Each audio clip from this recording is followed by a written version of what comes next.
अस्सलामुअलैकुम। उम्मीद करती हूँ आप सब खैरियत से होंगे।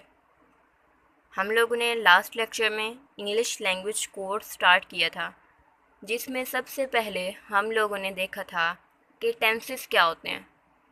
टेंसेस होते हैं ज़माने। देन हमने देखा कि ज़माने तीन तरह के होते हैं। एक होता है प्रेजेंट, पास्ट एंड फ्यूचर, यानी कि हाल, माजी और मुस्तकबिल। ज़माने तीन तरह के होते हैं, हम लोगों ने ये देखा था। हम लोगों ने जो जुमले बनाने होते हैं वो ज़मानों के लिहाज से बनाने होते हैं।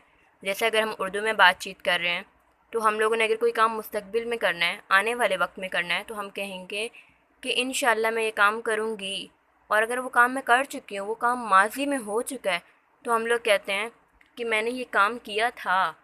या तो फिर अगर अभी हम लोग वो काम कर रहे हैं तो हम लोग क्या कहते हैं कि मैं अभी ये काम कर रहा हूँ, ये मैं अभी ये काम करता हूँ। तो इस लिहाज से हम लोगों को जैसे हम उर्दू में जुमले बनाते हैं, वैसे ही हमें जब हमें इंग्लिश में जुमले बनाने हैं तो भी हमें इन टेंसेस का, इन ज़मानों का लाजमी ध्यान रखना है। तो सबसे पहले हम लोगों ने देखा था प्रेजेंट, यानी कि हाल। हाल के हम लोग जुमले देख रहे थे, जिसमें हम लोगों ने सबसे पहले क्या किया था, प्रेजेंट इंडेफिनिट। हम लोगों ने प्रेजेंट यानी कि हाल के जुमलों में सबसे पहले क्या किया था, प्रेजेंट इंडेफिनिट यानी कि फ़ेल, हाल, मुतलिक। हमने पढ़ा था कि जो प्रेजेंट इंडेफिनिट होते हैं, इनकी पहचान क्या होती है कि जुमले के आखिर पे आता है ता है, ती है और ते हैं वगैरह।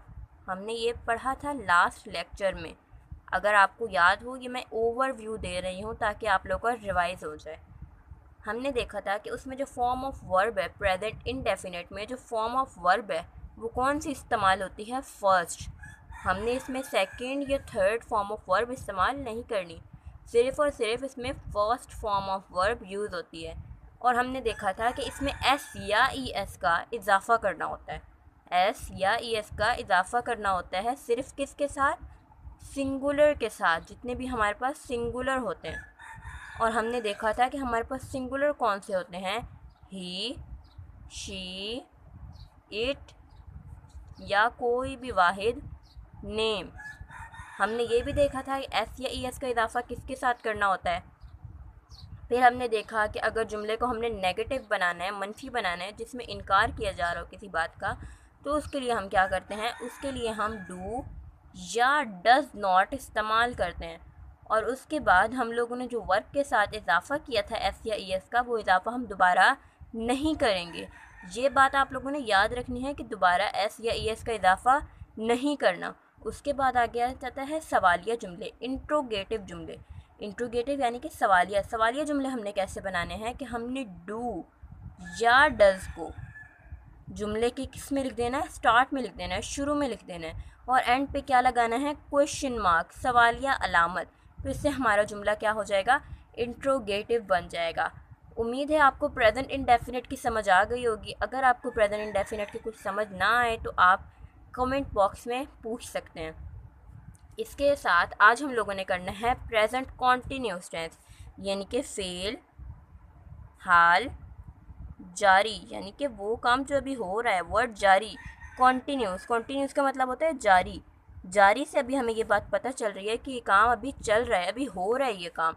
इसकी मिसाल, पहचान क्या होती है, जैसे पहले मैं आपको मिसाल देती हूँ कि वो कहता है वो दूध पी रहा है, वो दूध पी रहा है। अब हमें पता चल रहा है कि वो पी रहा है, अभी तक उसने पिया नहीं है, वो भी ये काम कर रहा है। तो ये कौन सा जुमला है, प्रेजेंट कॉन्टीन्यूस, यानी कि ये काम अभी हाल में जारी है, अभी हो रहा है, अभी तक ख़त्म नहीं हुआ। तो इसके जुमलों की पहचान क्या होगी कि जुमले के आखिर पे आता है रहा है, रही है और रहे हैं वगैरह। सही है।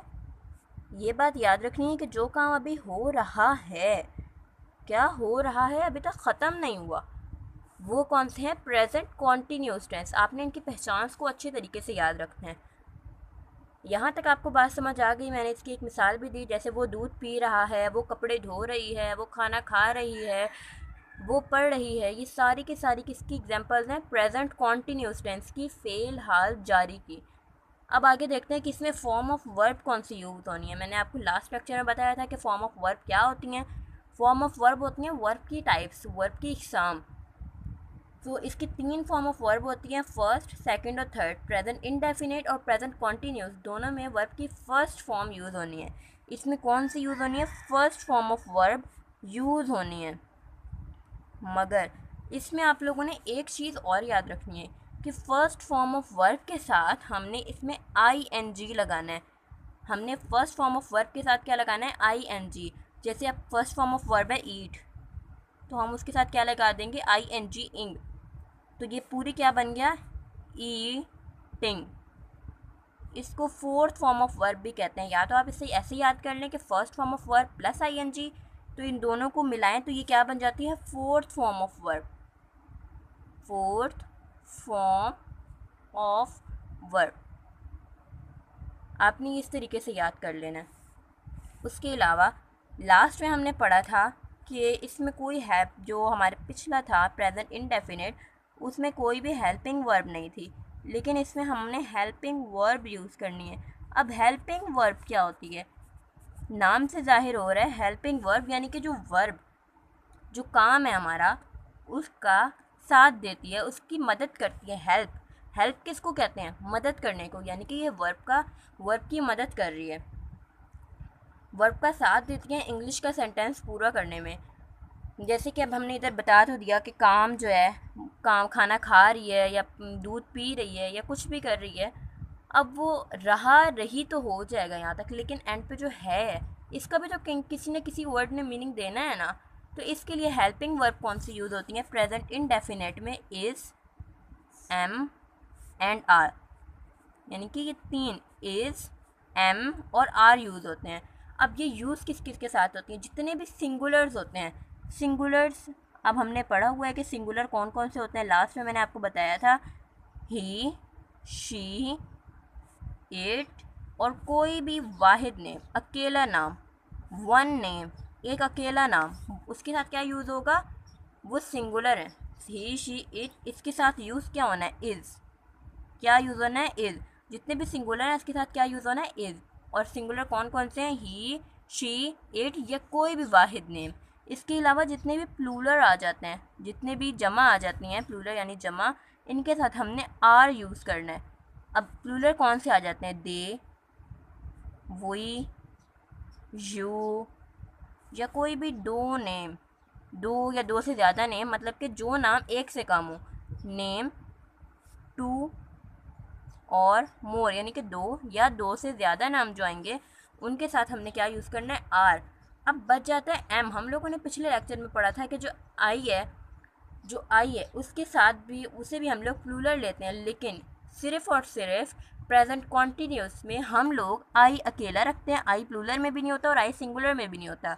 आई के साथ हम क्या यूज़ करते हैं? एम। आप लोगों ने देखा होगा, छोटी क्लासेस से हम पढ़ते हैं, I am drinking, I am playing. तो ये सारे जुमले जो होते हैं, जितने भी हमने बचपन में पढ़े होते हैं, इसका कॉन्सेप्ट क्या होता है कि आई जो होता है ना, ये सिंगुलर में आता है प्रेजेंट कॉन्टीन्यूअस में, और ना ही ये प्लूरल में आता है। तो इसको हम लोग, इसकी अलग हेल्पिंग वर्ब होती है जो कि एम होती है। अब इसका फॉर्मूला क्या होता है? हमने सारे जुमले जो पीछे पढ़े थे उनका हमने एक फ़ॉर्मूला बनाया था, तो इसका भी एक फ़ॉर्मूला है। आप लोग इस फॉर्मूले को याद कर लें तो आपके लिए टेंसेस बनाना बहुत ज़्यादा आसान हो जाएगा। अब वो कैसे है? सबसे पहले हमने जैसे पढ़ा था, सबसे पहले होता है सब्जेक्ट। सब्जेक्ट क्या होता है? जो काम करता है। सब्जेक्ट क्या होता है? जो काम करता है। इसके बाद हमने लिखनी होती है helping verb. H for helping and V for verb. Helping verb, उसके बाद हमने रियल वर्ब लिखनी होती है। अब इमदादी फेल, जो कि मदद कर रहा है किसकी? रियल वर्ब की। उसके बाद हमारा वर्ब है असल, जो हमारा काम है। उसके बाद देन हमने लास्ट पे लिखना होता है ऑब्जेक्ट। सही है? ये वाला फॉर्मूला आपने अच्छे से याद रखना है। अब हम एक जुमला बनाते हैं, बल्कि यही वाला जो हमने ये ऊपर पढ़ा था कि वो दूध पी रहा है। अब हम इधर इसका जुमला बनाते हैं। पहले लिखते हैं वो दूध पी रहा है। अब हमने देखना है वो इधर पी रहा किसके लिए यूज़ होता है? लड़के के लिए। लड़की के लिए तो रहा नहीं यूज़ होगा ना। और अगर रहा हम लोग दे के लिए भी नहीं यूज़ कर सकते, क्योंकि दे में तो ढेर सारे आते हैं, तो यहाँ पे तो फिर रहे आना चाहिए था। तो हमें पता चल रहा है कि यहाँ एक की बात हो रही है और है भी लड़का, तो हम लड़कों के लिए क्या यूज़ करते हैं, सब्जेक्ट में हम लोग लिख लेंगे पहले ही। क्यों, लड़की की बात हो रही है, इशारा हो रहा है, और जब वो आ जाए तो हमने क्या लिखना होता है लड़के के लिए, ही। उसके बाद हमें पता है कि हेल्पिंग वर्ब हमने यूज़ करना है। अब हमने ऊपर पढ़ा है कि ही के साथ जितने भी सिंगुलर हैं उसके साथ हमने क्या यूज़ करना है, इज़। तो हम लोग इधर लिख सकते हैं हेल्पिंग वर्ब में इज़, ही इज़। उसके बाद हमारा रियल काम क्या है, वर्ब क्या है, पीना हमारा काम है, रियल वर्ब। अब मैंने आपको पहले बताया था रियल वर्ब जो है इसके साथ हमने क्या करना है, ING का इजाफा करना है। सो पीने को क्या कहते हैं, ड्रिंक, DRINK ड्रिंक, और इसमें प्लस ING कर दें इधर, प्लस ING इंग, तो क्या बन गया, ड्रिंकिंग, ही इज़ ड्रिंकिंग। वो क्या पी रहा है, ऑब्जेक्ट क्या है, क्या चीज़ पी रहा है, तो वो मिल्क पी रहा है, दूध पी रहा है। तो ही इज़ ड्रिंकिंग मिल्क, वो दूध पी रहा है। यहाँ तक कि जुमला बन गया। अब आप ओवरव्यू दोबारा से लें कि प्रेजेंट कॉन्टीन्यूस टेंस जो थे वो फेल हाल जारी थी, जिसकी पहचान क्या होती है कि जुमले के आखिर पे आता है रहा है, रही है, रहे हैं। इसमें फॉर्म ऑफ वर्ब कौन सी यूज़ होती है, पहली फॉर्म ऑफ वर्ब यूज़ होती है। इसमें हेल्पिंग वर्ब क्या होते हैं, इस MR होते हैं। इस किस किस के साथ यूज़ होता है, आई, ही, शी, इट, और कोई भी वाहिद नेम। प्लूरल किसके साथ है, प्लूरल जो होता है प्लूरल के साथ आर लगता है। प्लूरल होते कौन कौन से हैं, दे, वी, यू, और कोई भी दो या दो से ज़ायद नाम। और आई ना सिंगुलर में और ना प्लूरल में, उसके साथ क्या यूज़ होगा, एम। और इनका फॉर्मूला क्या है कि subject plus helping verb plus real verb. आपने ये बात याद रखनी है कि रियल वर्ब के साथ आपने किस चीज़ का इजाफा करना है, ING इंक का, प्लस ऑब्जेक्ट। उसके बाद हम लोगों ने जुमला बनाया कि वो दूध पी रहा है, subject plus helping verb plus object. ये फॉर्मूला आपने अच्छे तरीके से याद रखना है। आप उम्मीद है आपको यहाँ तक समझ आ गई होगी। अच्छा, तो अब हमारा यहाँ तक हो गया है। अब यहाँ तक जो थे ये सिंपल टेंस थे। अब आगे हमने प्रेजेंट कॉन्टीन्यूस के क्या करने हैं, नेगेटिव और इंट्रोगेटिव टेंस। तो अब आगे हम नेगेटिव और इंट्रोगेटिव टेंस की तरफ चलते हैं। सबसे पहले आ जाता है नेगेटिव टेंस। हम लोगों ने पहले पढ़ा था नेगेटिव क्या होते हैं, मनफी जुमले। अब मनफी जुमले आपको पता है क्या होते हैं, जिसमें इनकार किया जाता है किसी भी चीज़ से। सो इसमें हम लोगों ने हेल्पिंग वर्ब भी यूज़ करनी है। इसमें आप लोगों ने तीनों हेल्पिंग वर्ब यूज़ करनी है, इज़, एम और आर। ये आपको पता चल गया है कि तीनों किसके साथ यूज़ करनी है। लेकिन हमने क्या करना है, इसका हमने एक नया फार्मूला याद करना है। और उस फार्मूला में हमने क्या करना है कि subject plus helping verb plus not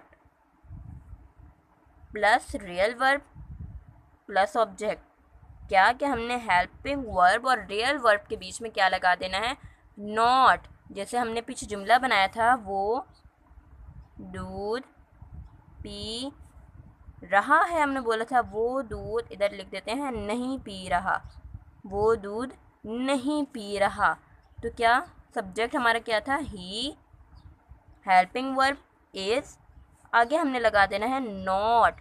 verb हमारा क्या था, पीना काम है, तो ड्रिंक। और हमने क्या पढ़ा है, कंटिन्यूस में क्या करते हैं, ING का इजाफा करते हैं। तो he is not drinking, object क्या है, मिल्क, वो दूध नहीं पी रहा। तो he is not drinking milk. क्या करना है, हेल्पिंग वर्ब के फ़ौरन बाद हमने नॉट लगा देना है, नॉट का यूज़ करना है। तो ये हमारा जुमला कौन सा बन जाएगा, नेगेटिव, यानी कि जिसमें इनकार हो रहा हो वो जुमला बन जाएगा। आपने इसका फॉर्मूला अच्छे से याद रखना है, सारे फॉर्मूलाज आपने अच्छे से याद रखने हैं। हेल्पिंग वर्ब आपने अच्छे से याद रखनी है, हेल्पिंग वर्ब एक दूसरे में मिक्स नहीं करनी, ठीक है। उसके बाद है आगे इंट्रोगेटिव। इंट्रोगेटिव क्या होते हैं, सवालिया जुमले, यानी जिसमें सवाल किया जा रहा हो। और इनके आपने एक बात याद रखनी है कि इनके आखिर पे हमेशा क्वेश्चन मार्क यूज़ होता है। अब इसमें आपने क्या करना है, जैसे हम लोगों ने लास्ट में किया था कि डू या डस को जुमले के शुरू में लिख दिया था, इसी तरह से हम लोगों ने इसमें इज़, एम या आर को जुमले के शुरू में लिख देना है। जैसे कि इसका फॉर्मूला हम लोग लिखते हैं कि helping verb plus subject plus verb plus object, और क्वेश्चन मार्क लास्ट में डालना है क्योंकि यही इसी से पता चलता है कि आया कि हम सवाल कर रहे हैं, हम क्वेश्चन पूछ रहे हैं, क्वेश्चन मार्क से ही पता चलता है। हमेशा क्वेश्चन के आखिर पे question mark most most most important है। सो आप लोगों ने क्वेश्चन मार्क लाजमी याद रखना है। हेल्पिंग वर्ब, अब हम लोग इधर देख रहे थे वो दूध नहीं पी रहा, अब हम इधर इसका क्वेश्चन बनाते हैं, क्या वो दूध पी रहा है,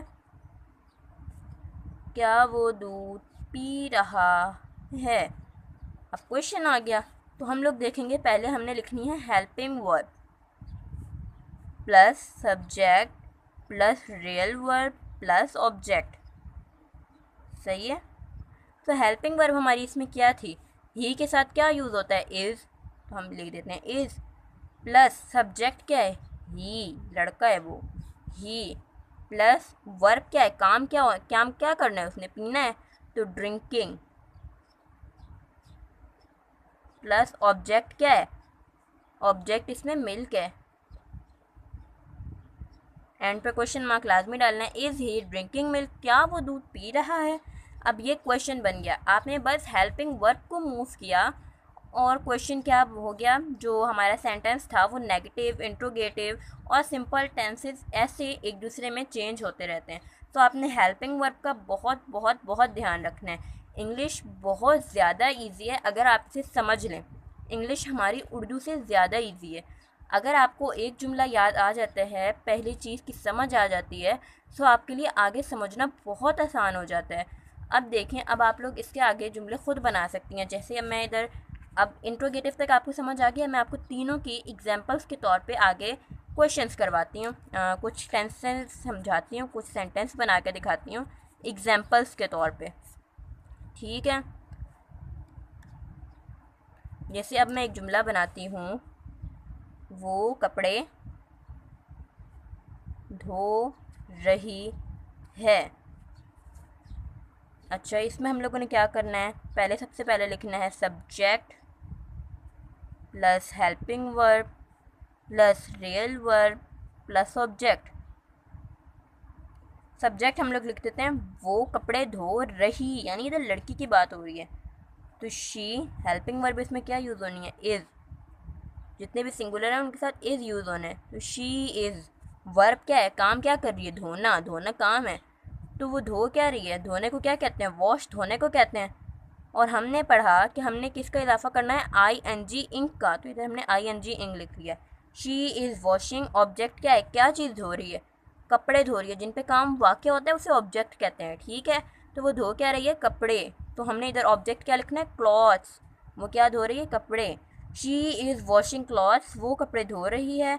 अगर अब हमने इसको नेगेटिव करना है तो हम क्या करेंगे, हमने हेल्पिंग वर्ब के साथ क्या लिख देना है, हेल्पिंग वर्ब के आगे नॉट लगा देना है। जैसे she is not washing clothes, यानी कि वो कपड़े नहीं धो रही। She is not washing cloth, वो कपड़े नहीं धो रही।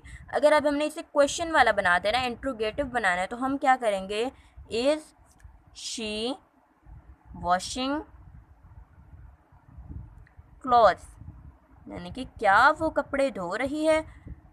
अब इस हमने सिर्फ शुरू में लगाया, तो ये इसका जो वर्ड का मीनिंग था ये कम्प्लीटली तौर पे चेंज हो गया। पहले इसका जो था वो मीनिंग क्या था, है, लेकिन अब इस जब ये शुरू में आ गया है जुमले के, तो इसने अपना मीनिंग क्या बना लिया, क्या। इज़ शी वॉशिंग क्लॉथ्स, क्या वो कपड़े धो रही है। अब इसकी एग्जांपल आप लोगों ने आगे ख़ुद जुमले बनाने हैं, ज़्यादा से ज़्यादा प्रैक्टिस करनी है। इनडेफिनेट की भी और कॉन्टीन्यूस की भी, present indefinite and present continuous की आपने अच्छे से प्रैक्टिस करनी है। जो चीज़ आपको समझना है आप लाजमी पूछें, कमेंट बॉक्स में पूछें, और अगर वीडियो अच्छी लगी हो तो लाइक्स लाजमी करें और हमारे चैनल को सब्सक्राइब करें।